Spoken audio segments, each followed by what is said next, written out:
Salvador Illa, bonjour. Bonjour, c'est un plaisir. Merci d'avoir accepté notre invitation pour les 10 ans d'Equinox. Alors en janvier 2020, le jour même de votre nomination comme ministre de la Santé espagnole, la Chine déclarait officiellement la pandémie de Covid-19. Avec votre perspective actuelle, quel est votre souvenir de ce moment? C'était un moment certainement difficile, non? Parce qu'il y avait quelque chose d'inconnu. Donc il a fallu prendre des décisions très rapidement pour avoir tous les moyens de combat contre une pandémie. On ne connaissait pas les comportements de la pandémie, des virus, et c'était un moment certainement difficile, mais on a fait le mieux qu'on a su. Alors beaucoup estiment que si dans nos pays nous avons vécu des confinements, des restrictions assez dures, c'est parce qu'on a laissé se fragiliser le système de santé, notamment avec les coupes budgétaires qui ont eu lieu ces dernières années. Est-ce que vous êtes d'accord avec cette analyse? On a pu comprendre l'importance d'avoir un système de santé universel bien doté économiquement avec toutes les ressources nécessaires. Non?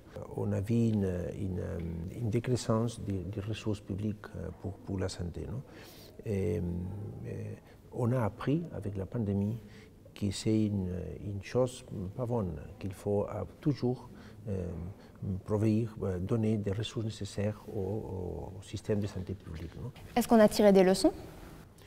Oui, la première, la nécessité d'un système universel de santé, l'importance de la science, l'importance d'avoir une attitude d'humilité, l'importance de se coordonner au niveau international avec l'Organisation mondiale de la santé, avec l'ECDC, l'organisme européen pour surveiller les pandémies.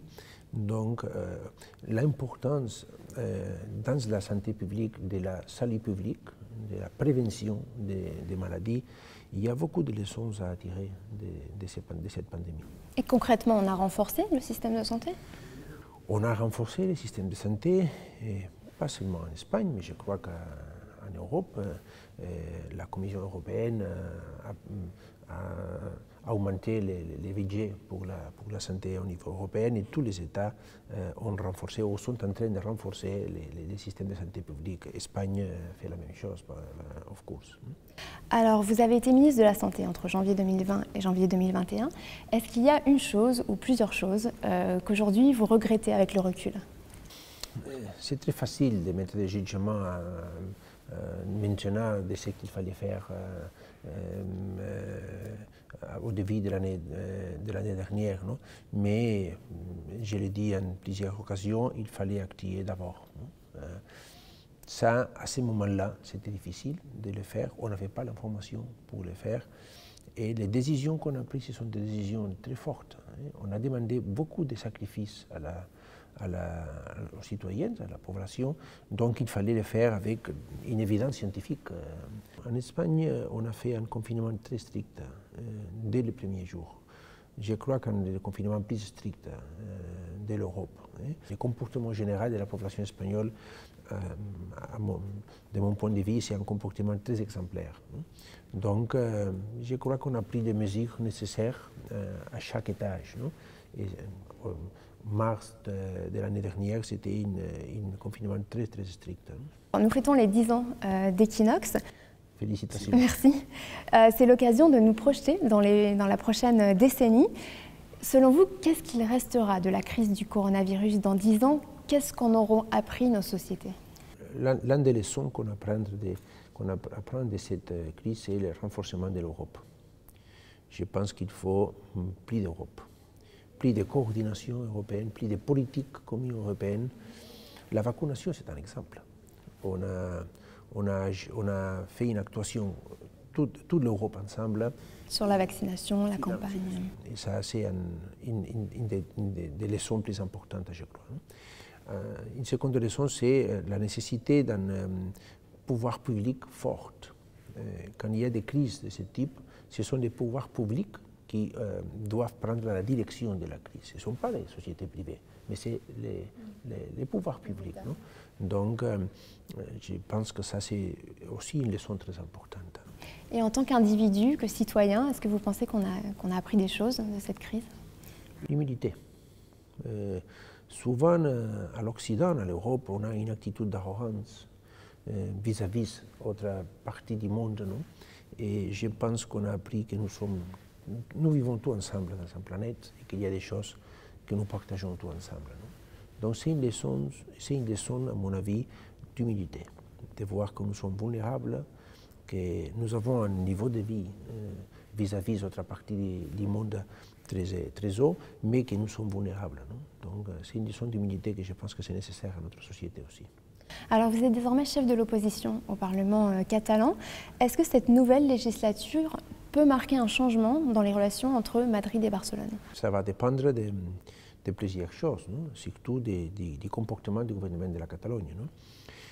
Vous savez, on a fait un schème de gouvernement exactement égal que ce qu'on avait la dernière législature. C'était un gouvernement indépendantiste avec des partis politiques, Esquerra Republicana et Junts per Catalunya, avec le support parlementaire de la CUP, c'est un parti anti-système. Et ça n'a pas fonctionné, la dernière législature.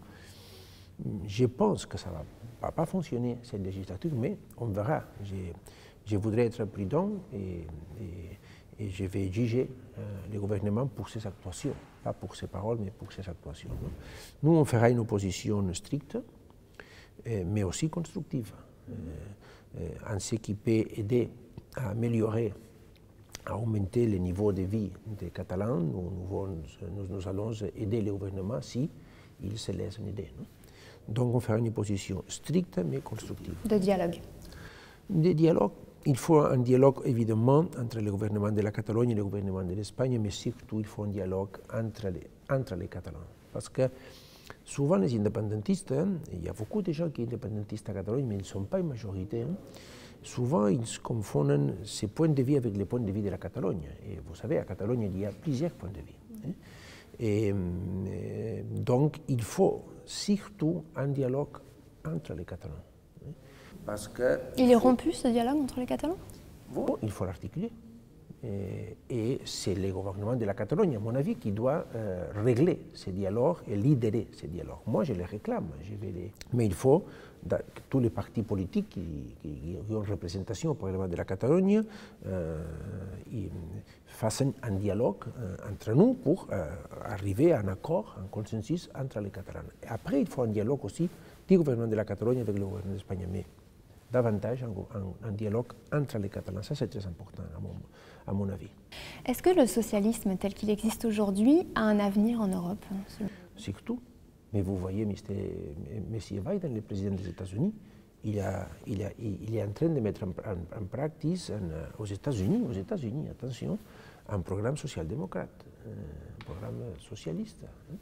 Donc, je crois que oui.